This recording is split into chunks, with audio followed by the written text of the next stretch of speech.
நான் படிக்கிற காலத்துல யார் ஹெல்தி பர்சன் அப்படின்னு சொன்னா, உங்க ஹார்ட் 72 டைம்ஸ் பீட் ஆகுதா சார், உங்க பிரீத் வந்து பெர் மினிட் 16 மினிட்ஸ் இருக்கா, உங்க யூரின் வந்து பெர் செகண்ட்ல 15 ml போகுதா, உங்களுடைய சிறுநீரகம் கழிவுகளை சரியா வெளியேறுதா, உங்க ஈரல் சரியா வந்து அதனுடைய மெட்டபலைஸ் பண்ணுதா, அப்ப யூ ஆர் ஹெல்தி அப்படிதான் சொல்லிட்டு இருந்தான். இப்போ போடான்ட்டானுங்க. அதெல்லாம் ஒண்ணும் கிடையாது. உன்னுடைய மனம் நலமாக இருக்கிறதா, உன் மனம் மிகச்சிறப்பாக அழுத்தம் இல்லாமல் மகிழ்வோடு இருக்கிறாயா, கொஞ்சம் நல்லா இருக்கேன்னு சொன்னாங்க. இது இடையில 1970 சொன்னது. 2020 வந்து சேர்ந்துச்சு ஒரு வியாதி, கொரோனா, கோவிட்.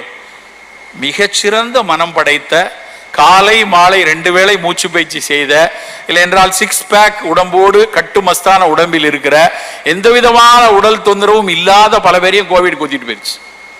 எல்லாம் தானே இருந்தான், மனம் நல்லா இருந்துச்சு, ரொம்ப மனம் அமைதியானவன், இவனை விட்டுருவோன்னு அந்த அப்ப என்ன செய்யணும் அப்படின்னு யோசிச்சப்பதான் 3ஆவதாக ஒரு ஃபார்முலா கொண்டு வந்தான். அதுதான் நமக்கானது, ரொம்ப ரொம்ப முக்கியமான ஃபார்முலா.